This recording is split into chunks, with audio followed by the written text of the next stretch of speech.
Alphonse Mucha was born on July 24, 1860, in a Moravian village of Ivansice. Although he loved drawing from a young age, singing was what allowed him to continue his education throughout high school in the Moravian capital of Brunn. In 1879, Alphonse Mucha moved to Vienna, Austria, to work for a leading Viennese theatrical design company while he was still informally advancing his art education throughout his experiences. Unfortunately, in 1881, a fire destroyed the employer's business, and he had to go back to Moravia, where he did decorative and portrait paintings for money. Later on, Count Karl Kuhn of Mikulov hired Mucha to decorate Rusovany Emmerhof Castle with murals, and he was so impressed that he sponsored Mucha's formal training at the Munich Academy of Fine Arts. In 1887, he went to Paris to continue his studies at the Académie Julian and Académie Colarossi. Although still early in his life, some of the influences that inspired Mucha were very evident in the rest of the work he did throughout his life. For example, Japanese block printing, which led to some of his curved lines and intricate details. Post-Impressionists were another influence which strongly led to details in his work. Symbolism, which at the time was starting to rise up, was also an influential factor in some of the items that he used in his work, along with the natural objects. In addition, William Morris's arts and crafts movement influenced Mucha with a lot of the intricate detail and craftsmanship that he included in his later work. Lastly, it's important to remember that although Mucha was strongly related to the Art Nouveau movement, he had a feeling that art was solely for the purpose of communication of a spiritual message, and believed that he was not limited to a style. Moving on, it is important to remember what the major breakthroughs of Mucha's career were, and what time those happened. On Christmas Eve of 1894, Mucha was at Le Messier's printing company correcting proofs for a friend when the firm's managers walked in needing a new poster for Sarah Bernard's play. At that moment, Mucha was the only available artist and thus got commissioned. Although Sarah Bernard had not been happy with her previous poster as an artist, she was so impressed with Mucha's lithographed poster for Gismonda, which he finished by New Year's Eve that same year, that she hired him under a 6-year contract to make theater sets, costumes, jewelry, and 9 other posters for her.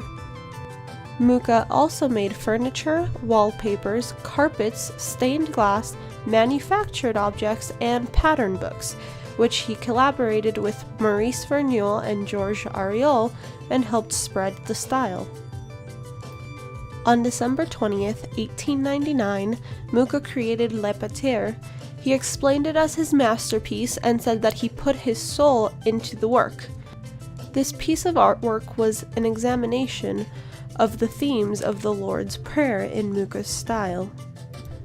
During the Universal Exhibition of 1900, Mucha's style, now interchangeable with the words Art Nouveau, began to greatly become more and more popular.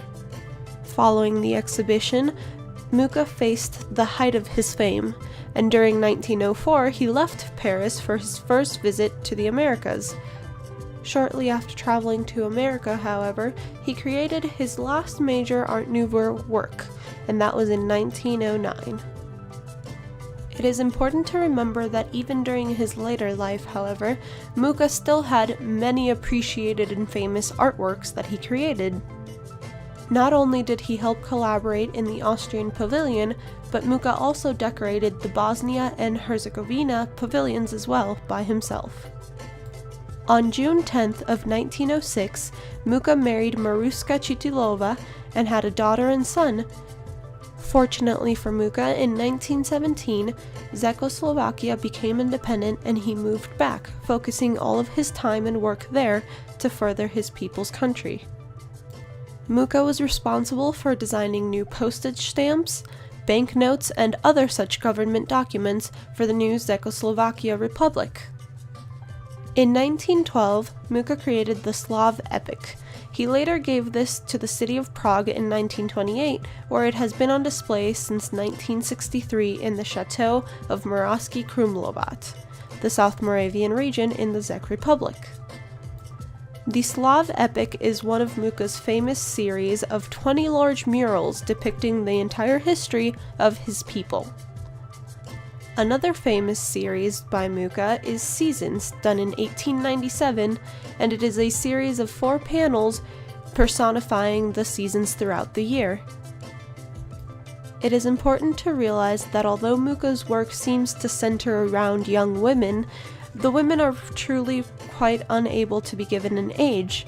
They are often in a neoclassical robe, surrounded by pastel or pale colors, floral designs, and have very stylized hair.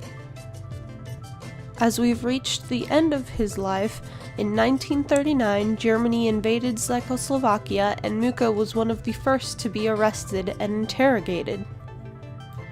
After being eventually released, a case of pneumonia led to his death due to lung infection on July 14, 1939. Mucha is buried in the Vyšehrad Cemetery. Although Mucha's life has ended, it is important to remember many of the legacies that he has left behind and many of the influences and events that have been caused because of his work. Jiří Mucha, for example, his son, wrote of his father's work for most of his life.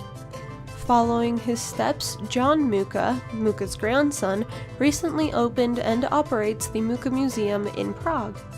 There was a large revival of Mucha's popularity in the 1960s, where his work influenced the psychedelic posters of Hapshash and Colored Coat. Mucha also influenced people like Paul Harvey, Naoko Takeuchi, Masakazu Katsura, and Joe Quesada. Although Mucha tried to distance himself from the term of Art Nouveau, because he claimed that art was eternal and could therefore not be new art, he had a hard time because he really helped influence and start the surge of the Art Nouveau movement.